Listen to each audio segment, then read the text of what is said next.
Alléluia. Alléluia. Kembo na Yesu.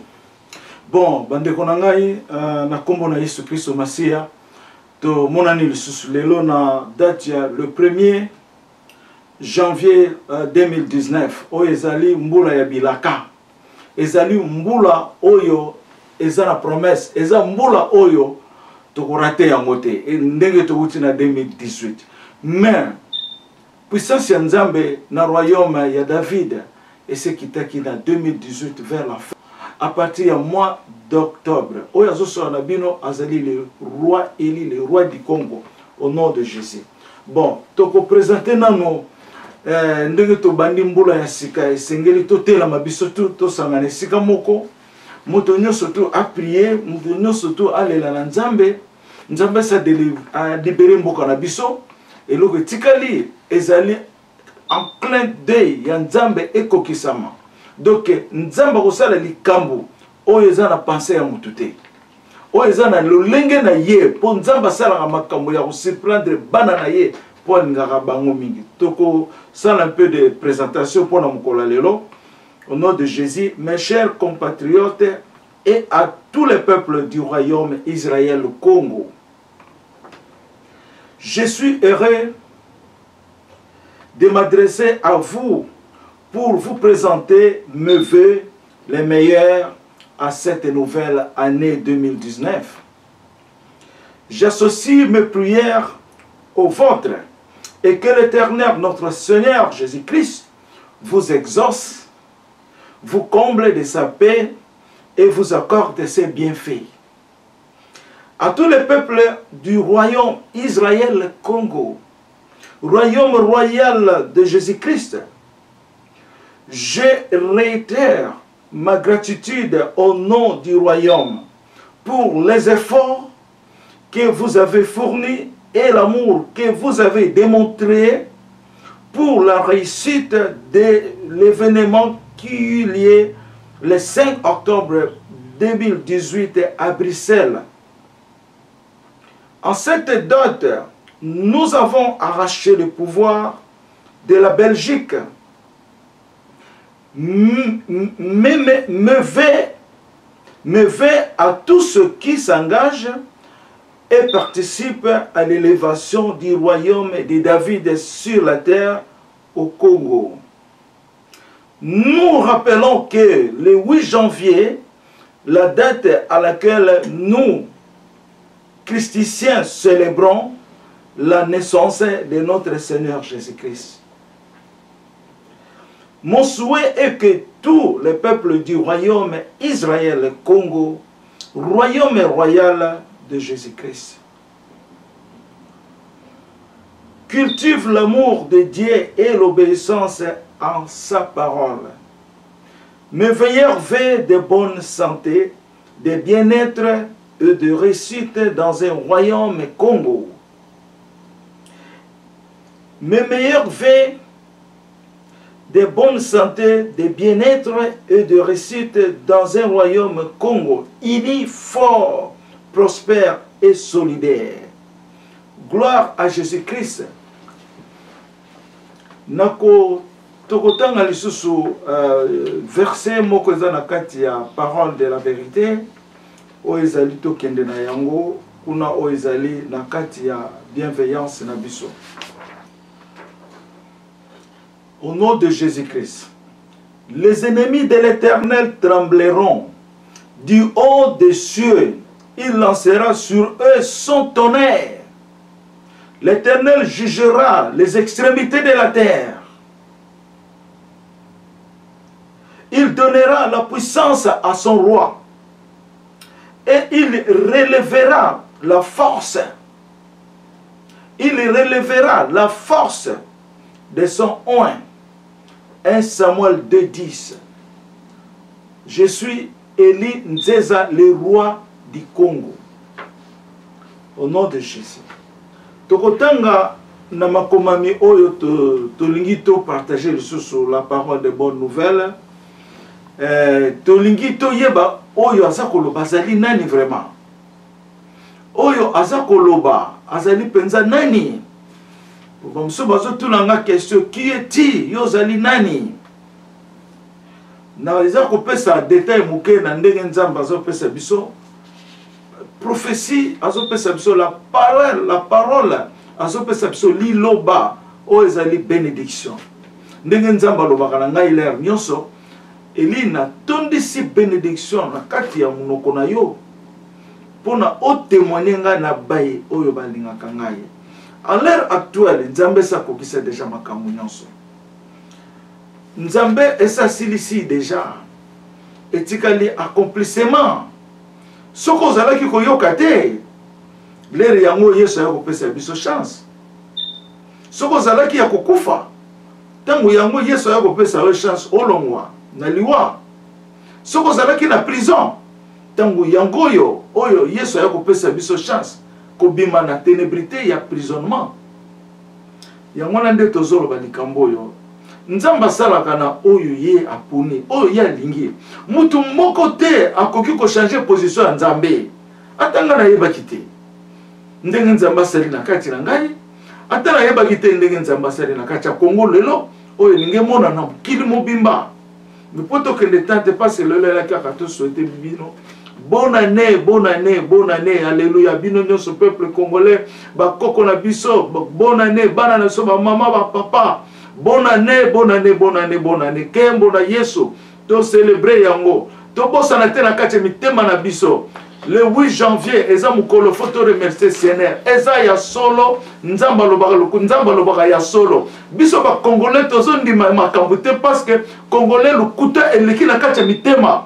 Tangu racine à l'côté de la katia mitema, racine ya jalousie dans la katia mitema, donc yo ndi masusu ndenge ni likamaboyo. Moi je comprends que mboko na biso le côté tonda kito makamba salité zali mingi ba homme de Dieu ba bébé sepe mingi peuple azar sur son confiance à yoka peuple de Dieu. Maintenant yebi sabino soko fuka moto ni nzamba opesa yo réponse. Moment ya réponse na yo se koki. Nzambe atindi Esaïe 11 comme réponse na mukili. Botanga verset wana Esaïe 11 ko bandane bandeli ti oyoko suka na 10 ezali réponse oyo nzamba pese na mukili na tango ya sikoyo règne wana ezali te règne wana to banda wana RDC.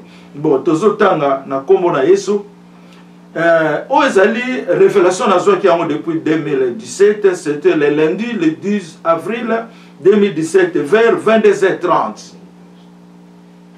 J'ai entendu la voix de Dieu m'appeler. La nouvelle alliance. Après quelques instants, j'ai vu la main de Dieu m'a tenu sur ma main droite pour me lever. Donc, na moni loboko nzambe ateli misingai comme ateli ringa na loboko na ngai à droite et puis alobi bato bazali koyeba te ke ozali nouvelle alliance, ozali étoile du ciel. Ngai pe na ye ko répondre na nzambe entre lisolo ya mwana na papa na ye na répondre pe na nzambe que je suis l'étoile de la vérité. Ya mwana message ngai na lingaki na pesa bino que nazali nouvelle alliance en Jésus-Christ na nzambe. Ya mwana nzambe asimbi loboko nanga atelemisi ngai alobi bato bazali koyeba te que yo ozali nouvelle alliance ya nzambe. Alobi lisusu yo ozali étoile du ciel. Ngai na ye koyebisa nzambe na lobi na nzambe je suis l'étoile de la vérité au nom de Jésus-Christ. Yango wana tozala makambo mingi te pona koloba lelo ezalaki journée to célébrer la bonne nouvelle. Donc bandeko na ngai mbula oyo eza mbula ya bisengo, mbula ya matondo, mbula ya kembo, mbula oyo ezali na sanctification, ezali na purification, ezali na aisance de la vie, mbula oyo ekozala grand changement, mbula oyo ekozala na le nouveau commencement. Parce que tu es à Bruxelles le 5 octobre, à partir de Bruxelles le 5 octobre, tout a changé déjà. Nzambe abandolo bela mindele bolandi bango azolobela ba prophétie pe toko yeba valeur ya liloba na kati ya Congo ezali ndenge nini proclamation la ngo ezala ndenge nini au nom de Jésus. Bon na partager le susu na bolingo nzambe to yeba ke biso ba Israélite christicien azali nani christicien te on a eu kinzamba ya opesa nga moya christicien na lobi au Seigneur okoteli biso code mususu kafete mususu na kati ya liloba oyo bato bayebi te na lobi christicien zanini nzamba lobi christicien azali oyo azobenga basaint na ye basaint oyo akomi na Daniel 7:27 oyo pe alobeli na tango oyo tozali ya suka oyo yango na poto yebake nzambe azali nzambe oyo toza ba chrétien te, nous sommes des chrétiens. Chrétiens soi-disant chrétiens, mais moi je ne suis pas chrétien, je suis un chrétien. Na kati ya na membre ba représentant ya Congo baza ba chrétien, na kati na bino ba israélite boza ba chrétien, mais nde tokokisa oyo tozobenga ba chrétien na motema ya Nzambe. Na lobi na motema ya Nzambe. Po Nzambe alingaka biso mingi. Nzambe tie biso tozala règne ya mokili mobimba. Jida. C'est na lobi makambo ya Israël. Mission nanga ezali yango wana. Mission Nzambe atindi biso nazanga moko te. Na yo fandi na yo zolanda. Ozala kati ya motema ya Nzambe po na mission oyo. Ezali volonté ya Nzambe mutu moko lukaki yango azate. Mutu moko azate. Nangi na pesa message mususu awa. Tant Nzambe azo pesa nga enseignement makambo etali identité ya Congo. Atuni ngai quelle est l'identité du Congo? Ngana lobi ce n'est que toi qui a la réponse. Pour na yebite. Nzambe yemoko lobi l'identité du Congo c'est né Congo. Nzambe continue koloba. Atuni quelle est l'origine du Congo? Yemoko a répondre ba Congo. Nzamba yoko loba nga lisusu ke makambo na zolo bango kimbango ayoka ki yango epai na yo na surtout ki kimbango ayoka ki yango epai na yo.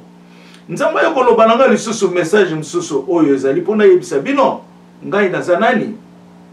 Nzamba lobi nga okosala makambo oyo kimbango asalaki nyonso yo elizeza okosala yango pe okosala oyo kimbango asalaki te na kitisi kimbango te. Kimbango aza papa nanga.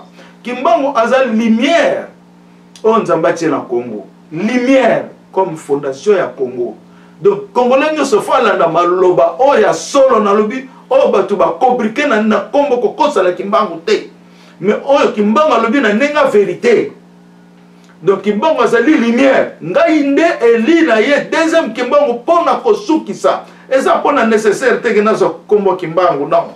Na ye kombo na ngezi donc na lata ka kombo ya Dieu le Père. Eli oh yes alobaki Eli pourquoi m'as-tu abandonné? Pourquoi m'as-tu abandonné?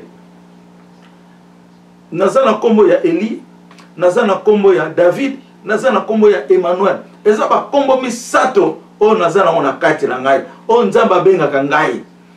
Ye moko pa benga ngai Saint-Esprit. O botami mutu, mais o wuti na bo mutu te. O wuti esprit oyoko biba mutu.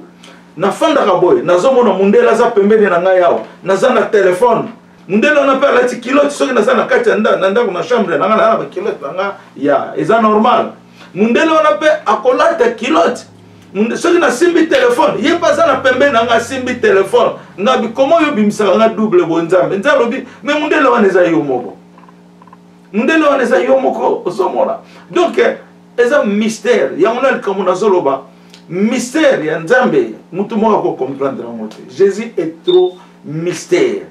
Nde yango no moni to longola kanda to zala ba christicien to zala ba saint ya Nzambe po libulu ya moto eza pembeni wana na gauche. Na so yebisa bino mutu obika na mutambo na zate. Soki yo lelo o changer te motema na yo te okobika kate. Soki ondimi oya zoloba te po onga na zolo beza ngai te ezali Yesu Christ aza na kati na ngai. Nous sommes dans le même chemin et la même lumière. Tous na chemin moko, même lumière. Oya koki kolongolango azate. Emmanuel azaka yemoko Yesu. Yesu asa yemoko Emmanuel. Ba fonction de ekesene. Jésus et le Père est égal à 1. Parce que na bonzambe da likolo nzamba fandika kamoko. Mais na senzamba sali triangle misato. Dieu le Père, le Fils et le Saint-Esprit. Mais ça kaka bonzambe moko. Ngai na mona na se awa. Tango na kende na likolo, na mona trône za moko, na mona weza dete. Tango Yesu azolo balanga, tango le Père azolo bana lui bien le Père, na solo lorana le Père, na solo lorana Jésus. Biso misa na niveau awa ya mabele, na lobi yango bien. Ni amona mystère ya Nzambe tu ne peux pas comprendre yango. Na le Père azoka ngai, atomboli ngai boye, Jésus aye, le Père ceux qui a pembe atomboli nga, Jésus alati bilamba non. Asiminga kotoyo, le Père asiminga na kota droite. Na l'air wana tango na yeki tango bino ba kongole bo sabotaki ngai. Makolo nange bukanaki. Makolo nange zaki ya bukana na tambola ka bona se. Bozo yeba te. Donc spirituellement makolo nange zaki ya bukana po bo négliger ki mingi. Ya mona Nzambe pe atteressa ki mboka o makasi. Mais na bolingo Nzambe alinga kokisaka ata 10 personnes. Oyo balingi ye. Pona abikisa population mobimba, abikisa Afrique, abikisa peba mindele, bazala pe sauver. Yangona to yena église ya sika. Royaume oyo Yesu alobaki, le royaume va vous propager la bonne nouvelle. Yangoyo à toutes les extrémités de la terre. Royaume ango yangoyo, royaume ya David. David a commis prêtre. Na monaka na lati elamba o bazobenga manteau ya ba prêtre oya ngai ezalaka ya makila ya Yesu ezalaka ya makila ezabu nazana croix oyo ezali ezana diamant ezana or donc ezana argent donc ya munene ezali bo spirituellement na monaka ngona simba kango mais tango na zonga na bomoto ezana ngasute tango na sala ba messe na ngana likolo nazalaka na croix natambola na croix mususu eza ya libaya mais na lobby bien spirituel nakoki kozwa bato basalela nga croix te na bomona nga non esala baka te ndenge naza na position ozomona naza le côté qui pape nzoto bilamba na nga Nzambe atindela nga na mabele awa nasala nango ba messe spirituelle. Donc naza ko se présenter po boyeba munene na Nzambe sa ndenge nini eza po nazala honorité honoré azali Jésus-Christ de Nazareth parce que yende alobisi ngai yende abengi ngai yende aponi ngai nazala ya ye bino moko pe Nzambe azolobela bino na mitema na bino soki moto azolobela bino azwa pe ba témoin o Nzambe azolobela bango. C'est ça que moi je peux dire.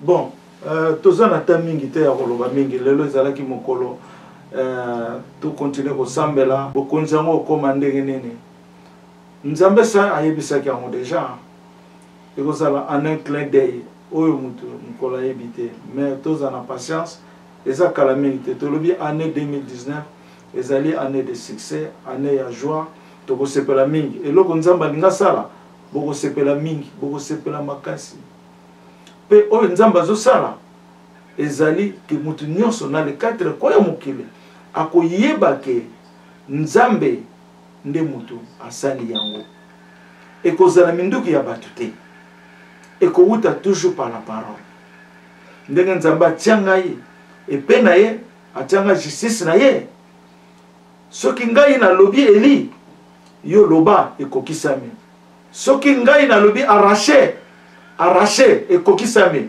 soki nalobi frappé o frappé ekokisami tango eza kala mingi te tozozela commandement oyo ezowuta na kati na ngai epai le Seigneur de roi de roi azali na kombo na Yesu tolobi amen. Merci beaucoup. Habibi, Habibi, Habibi, Habibi, Habibi, Habibi, Habibi, Habibi, Habibi, Habibi, Habibi, Habibi, Habiba, Habiba, Habiba, Habiba, Habiba, Habiba, Habiba, Habiba, Habiba, Habiba, Habiba, Yahweh nanga. Habibo, Habibo, Habibo, Habibo, Habibo, Habibo, Habibo, Habibo, Habibo, Habibo, Yahweh Nzambe ozali Nzambe ya mokili, Nzambe ozali Nzambe ya mokili, Nzambe ozali Nzambe ya mokili. Oh, Yesu, Yesu, Bolingo Yesu, Nzambe ozali nyonso ya mokili. Oh, Nzambe ozali nyonso ya mokili, Nzambe ozali Nzambe ya mokili. Oh, Yesu, Yesu, Bolingo Yahweh. Nzambe ozali Nzambe ya Kongo, Nzambe ozali Nzambe ya Kongo, Yahweh. Nzambe ozali Nzambe ya Kongo, Yesu, Yesu, Yesu, Yahweh. Nzambe ozali Nzambe, ozali Yesu. Nzambe ozali Nzambe ya mokili, Nzambe ozali Nzambe ya mokili. Yesu, Yesu, yo bolingo, Nzambe ozali Nzambe ya Yame, Nzambe ozali Nzambe ya Wayome, Nzambe ozali Nzambe ya Wayome, Yesu, Yesu, yo bolingo, Nzambe ozali Nzambe ya Banakongo, Nzambe ozali Nzambe ya Banakongo, Nzambe ozali Nzambe ya Banakongo. Yesu, Yesu, yo bolingo. Habibi, Habibi, Habibi, Habibi, Habibi, Habibi, oh, Habibi, Nalibi, Habibi, oh, yeah. Habiba, Habiba, Habiba, Habiba, Habiba, Habiba, Habiba, Habiba, oh, Habiba, yo bolingo. Ozali nyonso ya mokili oyo, ozali nyonso ya mokili oyo, Nzambe ozali nyonso ya mokili. Yesu, Yesu, yo bolingo Yahweh nanga. Nzambe ozali nyonso ya Israeli, Nzambe ozali nyonso ya bana Israeli, Nzambe ozali nyonso ya Israeli. Yesu, Yesu, Yesu, yo bolingo Yahweh nanga. Se ozali nyonso ya mokili, Nzambe ozali nyonso ya mokili, Nzambe ozali nyonso ya mokili. Yesu, Yesu, Yesu, yo bolingo. Oye na mokili, oye kotala banana na yo na mokili, oye kosalisa bana ya Israeli. Nzambe ya suka ekomi Yesu bolingo. Nzambe ozali Nzambe ya Eliya, ozali Nzambe ozali Nzambe ya Eli, Nzambe ozali nyonso ya Eli, Nzambe ozali nyonso ya bana Kongo, Afrika